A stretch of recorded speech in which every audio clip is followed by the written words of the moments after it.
Hello guys, welcome to my channel. आशा करते हैं आप लोग अच्छे होंगे, मैं भी ठीक हूँ।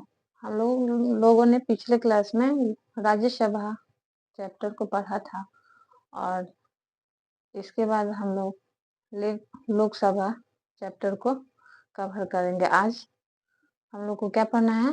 लोकसभा चैप्टर पढ़ना है। ठीक है, तो चलिए देखते हैं लोकसभा चैप्टर।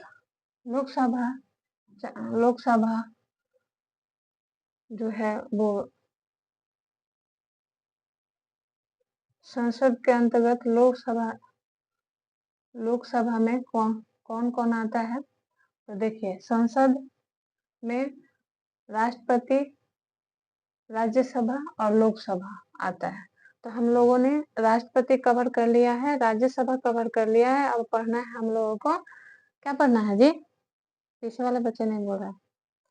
हाँ, लोकसभा पढ़ना है। ये हम लोग का राष्ट्रपति और राज्यसभा कवर हो गया है। चलिए आते हैं, देखते हैं लोकसभा। तो और आप लोग को ये भी बता दूं, संसद का उल्लेख अनुच्छेद 79 में किया गया है। राज्यसभा का उल्लेख जो है वो 80 अनुच्छेद 80 में है और लोकसभा का उल्लेख अनुच्छेद 81 में है। इतना तो आप लोग को कितने बार मैंने बता दिया है। सारे राष्ट्रपति चैप्टर में, फिर से राज्यसभा चैप्टर में मंत्रिपरिषद पढ़ाया था, उसमें भी बताया है। तो चलिए आते हैं अपने टॉपिक पे। अपने टॉपिक में आते हैं कि लोकसभा को हम कितने नामों से जानते हैं। लोकसभा को हम किस किस नाम से जानते हैं? तो लोकसभा को निम्न सदन कहा जाता है। लोकसभा को लोकप्रिय सदन, एक मिनट, लोकसभा को लोकप्रिय सदन के नाम से भी जानते हैं। लोकसभा को अस्थाई सदन के नाम से भी, अस्थाई सदन के नाम से भी जानते हैं। लोकसभा को जनता की सदन के नाम से भी जानते हैं। तो हम लोकसभा को इतने नामों से जानते हैं। अब देखिए, आते हैं लोकसभा की संरचना। लोकसभा की संरचना में क्या क्या आता है? दिखाई दे रहा है ना? तो चलिए, लोकसभा में टोटल सदस्य 550 होते हैं, जो कि 2 होते हैं एंग्लो इंडियन से भी 2 सदस्य आते हैं। तो टोटल 552 सदस्यों की बैठक होती है लोकसभा में। लेकिन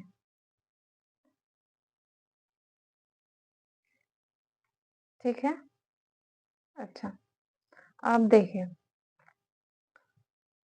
अब ये जो 550 जो है, ये सदस्य जो होते हैं जनता द्वारा जनता द्वारा प्रत्यक्ष रूप से चुने जाते हैं। जनता द्वारा प्रत्यक्ष रूप से चुने जाते हैं। ठीक है, ये जो एंग्लो इंडियन जो जो 2 एंग्लो इंडियन सदस्य होते हैं, वो राष्ट्रपति द्वारा चुने जाते हैं। किसके द्वारा? राष्ट्रपति के द्वारा चुने जाते हैं। ठीक है, उसके बाद वर्तमान में, ये तो टोटल हो गया, लेकिन हम देखेंगे कि क्या वर्तमान में 550 सदस्य हैं लोकसभा में? तो नहीं, लोकसभा में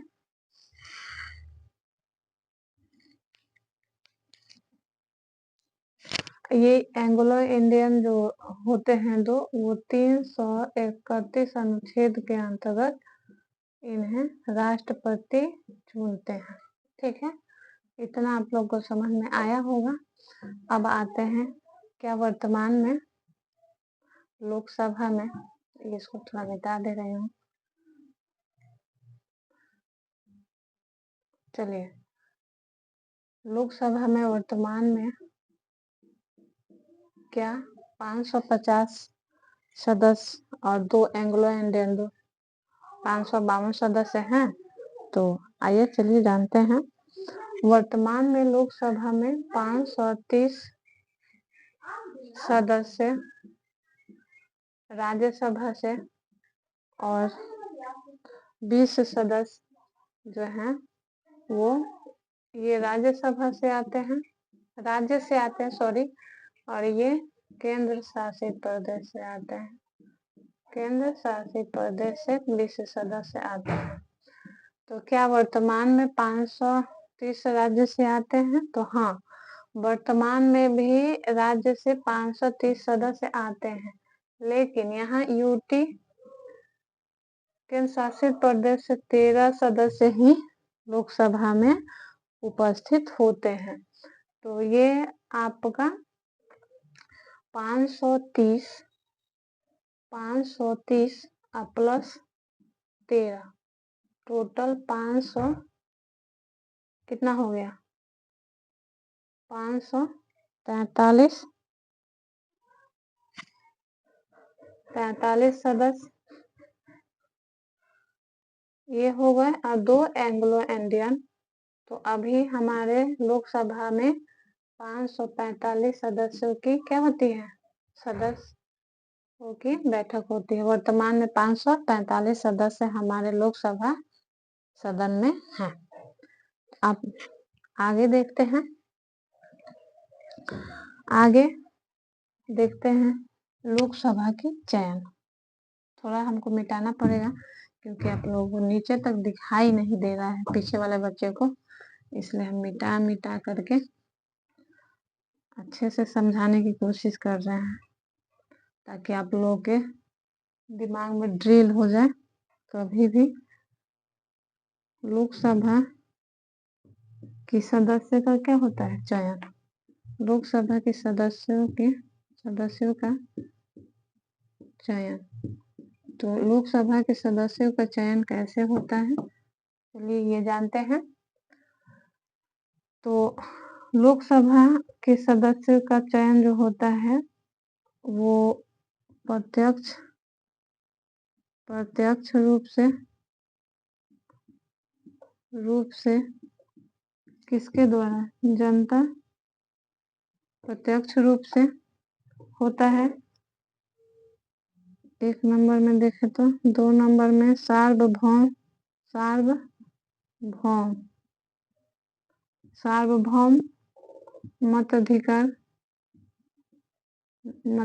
मताधिकार के द्वारा होता है। तीसरे नंबर पे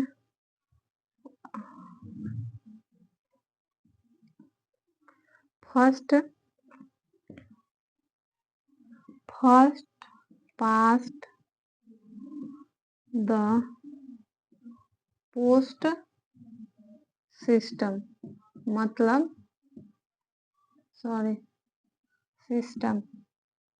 first past the post system का मतलब होता है पहले आओ और पहले सब ले जाओ, मतलब पहले आओ और सब ले जाओ का सिस्टम। जैसे कि यहाँ पे देख लेते हैं प्रत्यक्ष रूप से, तो यानी कि जनता मतदान करती है, जनता द्वारा चुनी जाती है, जनता के मतदान द्वारा। सार्वभौमिक बोले तो 18 प्लस जितने भी हमारे जनता के सदस्य हैं वो मतदान करते हैं सार्वभौम मताधिकार के अंतर्गत। और first past of the post system के अंतर्गत, जैसे मान लीजिए कि यहाँ पे बहुत सारे सदस्य जो हैं वो आपके बहुत सारे मेंबर जो हैं क्या होते हैं? चुनाव लड़ते हैं। तो मान लीजिए कि सबको तो एक जैसा वोट नहीं मिलता है, मत नहीं मिलता है। किसी को मान लीजिए कि 10 मिला, किसी को 15 मिला, किसी को 16 मिला, तो किसी को 20 मिला। तो जिसको सबसे ज्यादा मत प्राप्त होगा, जिसको सबसे ज्यादा क्या होगा? मत प्राप्त होगा, वही क्या होगा? वही विजेता होगा।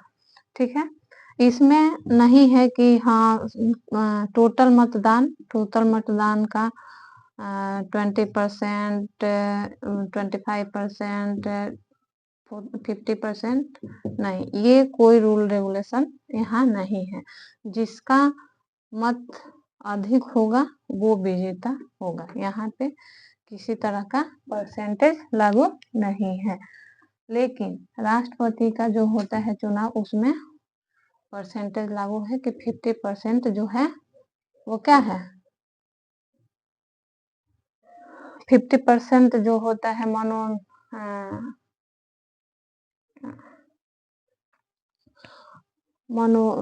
मनोनीत जो मनोदक होते हैं, चुनने वाले होते हैं, 50% होना चाहिए। फिर से चलिए आगे देखते हैं इसका योग्यता।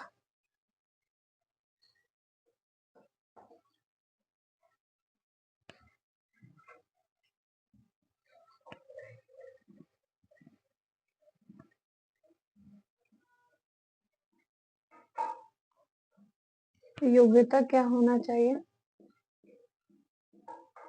तो जैसे हम लोगों ने राज्यसभा में पढ़ा था कि वो भारत का नागरिक होना चाहिए, उसका आयु जो है वो कितना होना चाहिए, तो 30 वर्ष होना चाहिए, किसी लाभ के पद पे नहीं होना चाहिए, है कि नहीं। सेम वही रूल यहाँ पे भी फॉलो होता है। लेकिन देखते हैं क्या, तो फर्स्ट भारत का नागरिक नहीं होना चाहिए, सॉरी भारत का नागरिक होना चाहिए, भारत का नागरिक होना चाहिए लोकसभा चुनाव लड़ने के लिए। उसके बाद से कितना वर्ष, तो 25 वर्ष पूरा होने देना, 25 वर्ष आयु जो है वो पूरा होना चाहिए, पूरा कर चुका हो, ठीक है। तीसरे नंबर पे किसी भी लाभ के पद पर ना हो, किसी भी लाभ के पद पर नहीं होना चाहिए, किसी भी लाभ के पद पे नहीं होना चाहिए।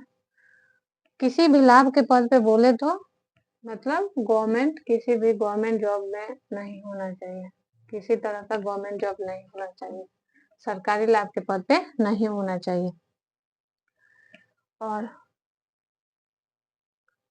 मानसिक रूप से क्या हो, मानसिक रूप से स्वस्थ हो,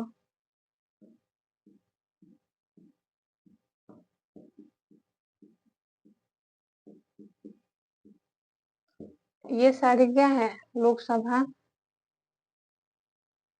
का। हम जब चुनाव लड़ेंगे तो इतना सारा हमारे पास योग्यता होना चाहिए, लोकसभा के सदस्य बनने के लिए क्या होना चाहिए, इतना सारे योग्यता हमारे पास फुलफिल होना चाहिए। आप लोगों को समझ में आया। आगे देखते हैं कार्यकाल। कार्य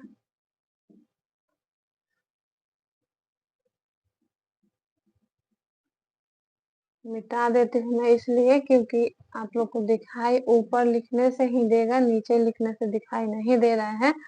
थोड़ा सा प्रॉब्लम हो रही है, इसलिए मैं नहीं चाह रही कि कोई भी प्रॉब्लम आप लोग को क्रिएट हो, समझे।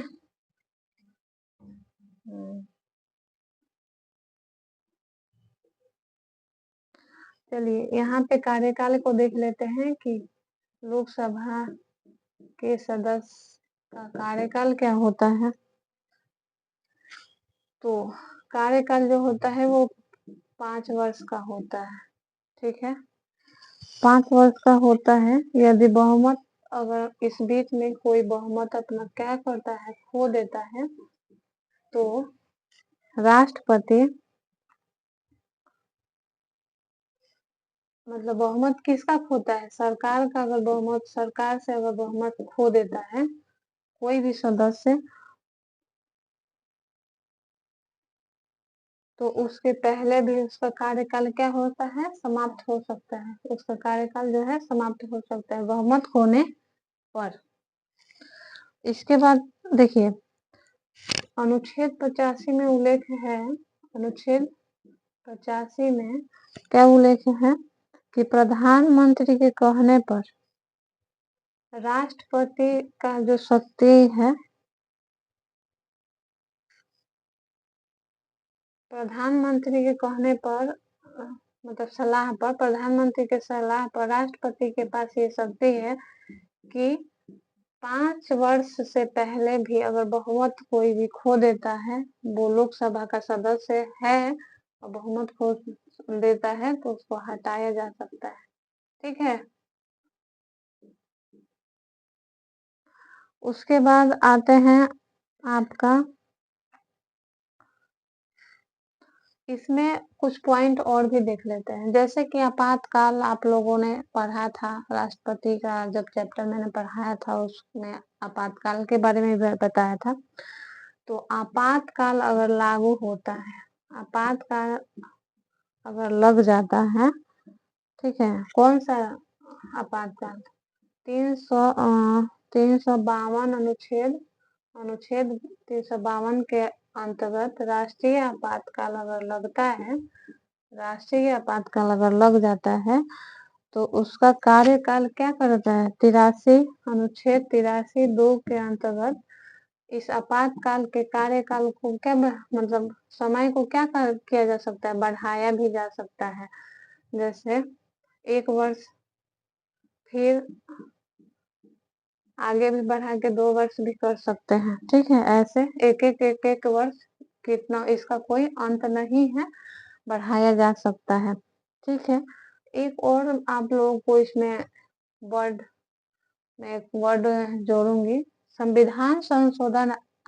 आपको मैंने जब पढ़ाया था तो 42वें संविधान संशोधन इंदिरा गांधी के समय में, इंदिरा गांधी के कार्यकाल में हुआ था।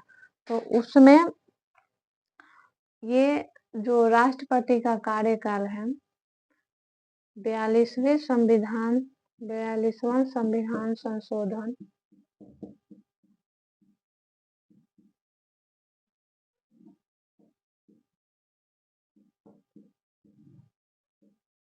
किसके कार्यकाल में हुआ था, तो इंदिरा गांधी के कार्यकाल में, इंदिरा गांधी के कार्यकाल में हुआ था। कब हुआ था, इंदिरा गांधी का कार्यकाल में कब हुआ था, तो 1976 में। 1976 में इंदिरा गांधी का जब सरकार था तब ये लोकसभा के कार्यकाल को बढ़ा के कितना वर्ष कर दिया गया था, लोकसभा के कार्यकाल को बढ़ा के 6 वर्ष कर दिया गया था। लेकिन जब 44वां संविधान संशोधन हुआ, और किसके कार्यकाल में संविधान संशोधन जब हुआ, उस समय मोरारजी देसाई का कार्यकाल कब, तो 1978 में लोकसभा का कार्यकाल कितना वर्ष कर दिया गया, घटा करके लोकसभा का कार्यकाल जो है, लोकसभा का कार्यकाल फिर घटा करके कार्यकाल 5 वर्ष कर दिया गया। तो आज का क्लास यहीं तक, आशा करती हूँ आप लोगों को बहुत अच्छे से समझ में आया होगा। इसी के साथ आज के क्लास को मैं एंड करती हूँ। जय हिंद, जय भारत।